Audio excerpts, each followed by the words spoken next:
E aí, pessoal, eu sou o Felipe Ascenso Seuanes e quem é você? Estamos aqui neste canal chamado Psique e Você, feito exclusivamente para que possamos descobrir a essência e conectar almas através de conteúdos como o de hoje, em que iremos abordar o autismo na infância. É possível identificar o autismo na infância a partir dos 4 anos e para isso vamos ao conteúdo. Se vocês tiverem dúvidas ou buscarem mais informações e quiserem entrar em contato, podem compartilhar aqui nos comentários. Solta a vinheta, produção.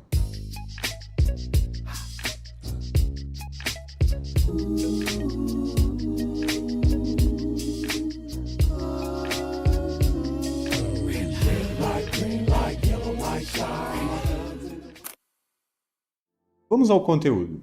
Num primeiro momento, é importante falarmos sobre os transtornos globais do desenvolvimento. O transtorno do espectro autista, o TEA, ele é compreendido dentro desses transtornos globais do desenvolvimento. Alguns desses transtornos globais do desenvolvimento, os TGD, estão associados a determinados tipos de retardos, mentais, como a gente chama. No entanto, o autismo ele não está associado a um retardo mental necessariamente. Dentro do espectro, nós não temos essa via de regra quando olhamos alguém do espectro do TEA. O livro que eu vou utilizar para falar tecnicamente sobre o assunto, que eu ainda recomendo a pais e também a cuidadores, a profissionais da área da saúde, um deles tem outros materiais, mas eu acho que um dos mais completos, um material que é recente, também, tem outras atualizações também desse material aqui que a gente pode compartilhar e mais bibliografia, mas é este aqui, ó, Autismo e o Cérebro Social, é do Marcos Tomanic Mercadante, a Maria Conceição do Rosário. Nós, quando observamos o TEA, temos que relembrar também da história desse tipo de diagnóstico. Como que ele surgiu? A primeira vez, um psiquiatra, Leo Kanner, em 1943, ele fez um estudo com 11 crianças que apresentavam o que ele chamou de distúrbios autísticos do contato afetivo. Esse mito associado à falta de afetividade no autismo foi criado neste período, quando começou as pessoas, os pais principalmente, começaram a reconhecer o que eles chamavam de falta de afetividade nas crianças. Não é fatídico isso. Os estudos não corroboram nessa direção. Não é falta de atividade que tem uma criança que, por exemplo, não olha os pais nos olhos nos primeiros anos de vida. Não é falta de atividade, de afetividade, elas apresentam algumas limitações na expressão desses afetos.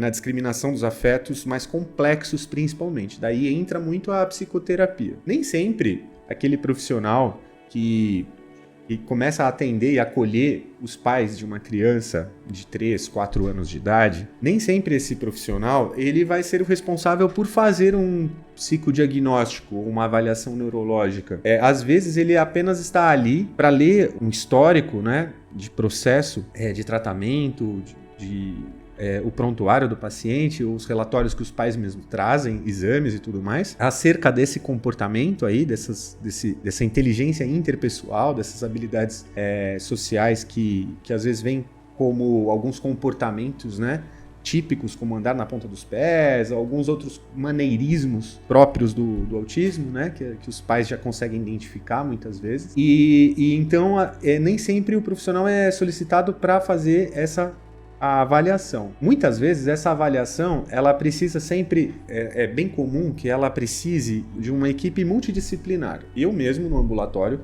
já tive casos em que a criança era tratada como do espectro, no entanto, ela tinha um problema auditivo, o que, de fato, levou a uma defasagem nessas habilidades sociais dela. Bom, avançando aqui nas questões associadas aos pais, é importante lembrarmos que existe o pai neuroatípico e a mãe neuroatípica também, ou por conta de algum diagnóstico, ou por conta de serem pais de filhos que são do transtorno do espectro autista. Eu entendo que os pais, eles também, por conta eles também sofrem algumas alterações no seu padrão de sociabilidade.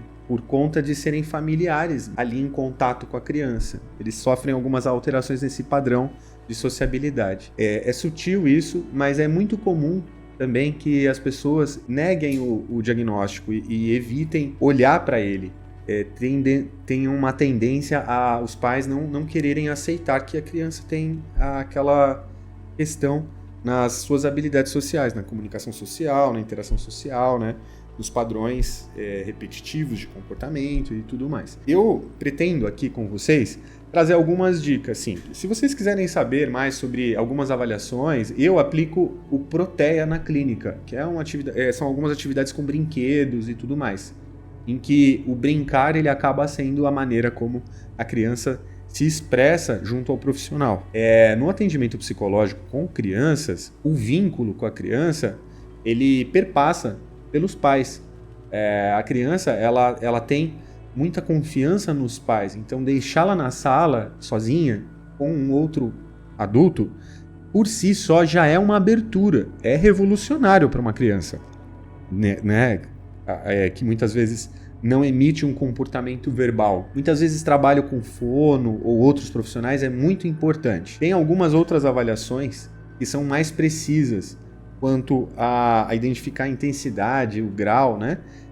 Como tem uma avaliação aqui que é descrita no livro, o ADOS, uma avaliação chamada ADOS, tem outras avaliações, são tantas avaliações, e às vezes os pais mesmo me perguntam se eu faço tal ou qual avaliação, mas eles nem sabem muito o que eles precisariam.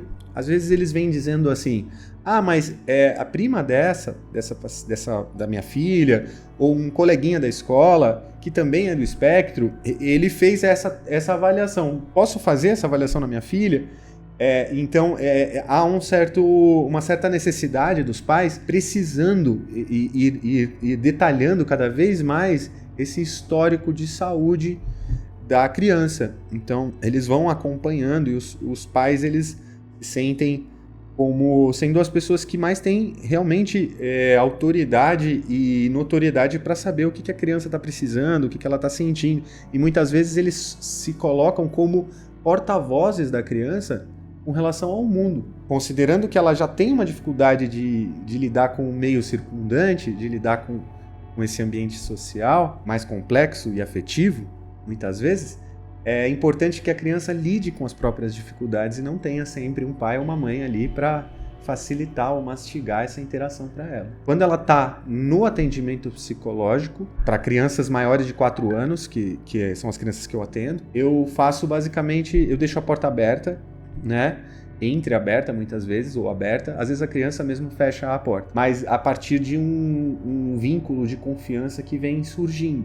Tem uma observação, tem algumas atividades que são propostas, mas muitas vezes a própria criança ela já traz alguns tipos de brinquedos ou interesses específicos. E aí dentro desses interesses é possível trabalhar muitas questões. Sobre esse mito da afetividade, as crianças autistas elas são muito afetivas. Elas muitas vezes precisam até ter esse espaço de escuta para expressar. Tem alguns tipos de tratamento, metodologias.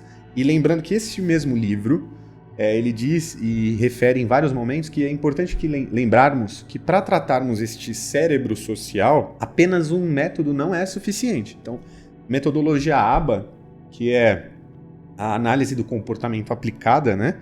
Ela é muito vital para o tratamento. Eu acho que essa questão de trabalhar esse repertório da criança, você pode trabalhar esse repertório de habilidade social de vários modos, mas tem algumas metodologias que elas já são meio que regra de base, né? Elas têm um funcionamento mais organizado e metodológico, mostram um caminho para, né? O método vem daí, vem do grego, método, odos, caminho para. E, basicamente, é uma metodologia que pode ser utilizada. Não me atenho apenas à metodologia ABA. Eu gosto de trabalhar outros estímulos também e me orientar pela metodologia ABA apenas para registrar esses comportamentos, as consequências dos comportamentos, né? Que a criança apresenta ali e vou fazendo registro e também utilizando muito material lúdico. Tento fazer sempre com que a criança participe da construção dessas atividades. Eu acho que isso é de crucial importância. Tem aqui um modelo de tratamento e o livro, basicamente, ele fala que é esse Floor Time, né? Um modelo terapêutico. E esse modelo terapêutico ele é descrito ele descreve aqui as 6 habilidades fundamentais para o desenvolvimento, né, da criança. Ele fala aqui, eu não vou descrever todas essas habilidades neste vídeo, mas por ser um treino de habilidade, é de se esperar que a criança ela tenha ter uma exposição também a estímulos novos. Por mais que o autista, o do espectro, tenha alguma dificuldade em lidar com frustração, com algumas mudanças e tudo mais. Bom, eu vou finalizar agora com uma comunicação voltada para os pais que eu acompanhei.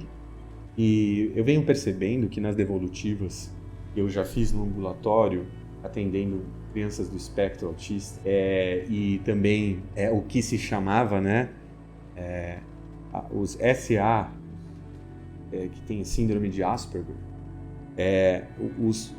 e que é interessante porque os de síndrome de Asperger, eles não têm tanto atraso na fala, na linguagem verbal, né, na comunicação verbal, mas eles são vistos até um pouco como mais desajeitados do que os TEA, que tem mais atraso na questão da fala, né, do comportamento verbal. Mas eu gostaria de dizer para vocês que o filho de vocês é muito maior do que essas categorias. Nós não podemos perder a criança em meio à categoria, porque eu posso descrever aqui nos manuais, posso descrever a categoria, e quando eu falo sobre a categoria, eu estou dizendo muito mais sobre a categoria do que sobre a criança. Então, eu gosto de trabalhar além das categorias com as crianças. Eu tenho visto um resultado bem efetivo nesse tipo de trabalho, cada vez uma busca maior e pais cada vez mais abertos a também trazerem seus questionamentos mais genuínos para também aderirem aos tratamentos e buscarem avaliações e tudo mais. E então, pessoal, para finalizar, eu gostaria de me despedir de vocês e de pedir para que vocês não deixassem de se inscrever, de compartilhar e de fomentar conteúdos desse tipo na internet e trazerem suas dúvidas também. Não deixem de curtir, deixar seu like, e eu estou à disposição de vocês, cada um de vocês. Gosto muito de trabalhar com crianças do espectro autista e também para lidar com os pais, naturalmente é necessário um tipo de supervisão e de contato mais íntimo e próximo, compreendendo as dores deles também. Um forte abraço para vocês, pais e filhos, e pessoas que estão aí interessadas em compreender melhor. Às vezes elas conhecem alguém do espectro e querem ampliar a compreensão sobre esse fenômeno. Um forte abraço a todos, tenham uma super semana e é isso aí. Quem é você?